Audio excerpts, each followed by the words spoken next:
நேற்று தாவேக்காவோட கொள்கை பரப்பு செயலாளர் அருண்ராஜ் அவர்கள் வந்து நாமக்கல்லுக்கு ஒரு வழிபாட்டுக்காக போயிருந்தாரு. போன இடத்துல பார்த்தீங்கன்னா தாவேக்கா நிர்வாகிகள் வந்து நம்ம கட்சியோட பேனர் நாமக்கல்ல எங்க இருந்தாலும் எடுக்க சொல்றாங்க. அது மட்டும் இல்லாமல் எந்த ஒரு ஈவெண்ட் நடத்தினாலும் ரொம்ப கஷ்டமா இருக்குது பர்மிஷன் வாங்குறதுக்கு அப்படிங்கிற மாதிரி கம்ப்ளைண்ட் பண்ணியிருக்காங்க. இதுக்கு அருண்ராஜ் அவர்கள் என்ன ரியாக்ட் பண்ணாரு அப்படிங்கறது ஒரு சின்ன வீடியோவா போடுறேன், என்னன்னு பாருங்க. மாறி மாத்தி ஆளை மாத்தி ரூல் அப்ப அந்த என்ஓசி இருக்கா போலீஸ் அதான் அப்ப கேட்க போறோம். அப்ப அதையும் கழட்டிட்டு ஒண்ணா போலீஸ் உடனே எல்லாம் ஒட்டுக்கா போலாம். அதையும் கழட்டுங்க. அப்ப எல்லாமே ஒட்டுக்கா அங்க போய் என்ஓசி வாங்குனதுக்கு அப்புறம் எல்லாம் நீங்க சொல்லி தான் என் கழட்டுன்னு சொன்னாங்க. இதே நீங்களே சொல்லுங்க கழட்ட சொல்லி. எல்லாத்தையும் கழட்டுங்க. என்ஓசி வாங்கினதுக்கு அப்புறம் பேசிக்கலாம். எல்லாத்தையும் கழட்டுங்க.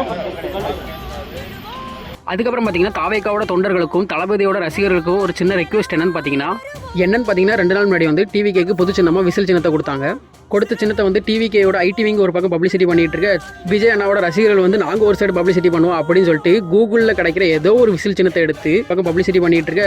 இதில் என்ன ஒரு மிஸ்டேக் ஆகும் அப்படின்னு பார்த்தீங்கன்னா, ஒருவேளை படிக்காத பாமர மக்கள் இந்த தேர்தல் ஆணையம் கொடுத்த விசில் சின்னத்துக்கு பதிலாக நீங்கள் காமிக்கிற கூகுளில் இருந்து எடுத்த விசில் சின்னத்தை வந்து மைண்டில் ஏற்றிக்கிட்டாங்க அப்படின்னா, எலெக்ஷன் கமிஷன் ப்ரொவைட் பண்ணுற அந்த ஓட் மிஷினில் வந்து நீங்கள் காமிக்கிற கூகுளிலேருந்து எடுத்த விசில் சின்னம் இருக்காது. அதுக்கு பதிலாக தேர்தல் ஆணையத்தால் அங்கீகரிக்கப்பட்ட அந்த விசில் சின்னம் தான் இருக்கும். ஒருவேளை டிவிகேக்கு ஓட்டு போடணும் அப்படின்னு நினைக்கிறவங்க கூட இந்த விசில் பப்ளிசிட்டி ஆனதுனால இந்த விசில் வந்து டிவிகேயோட சின்னம் இல்லை அப்படின்னு நினச்சி வேற ஒரு கட்சிக்கு ஓட்டு போடுறதுக்கு நிறைய சான்ஸ் இருக்குது. ஸோ எல்லாரும் ஒரே சின்னத்தை யூஸ் பண்ணுங்கள். நான் இப்போ மேலே காட்டுறேன், அதுதான் வந்து டிவிகேயோட அஃபிஷியலான விசில் சின்னம். இந்த விசில் சின்னத்தை மட்டும் எல்லாரும் யூஸ் பண்ணுங்கள்.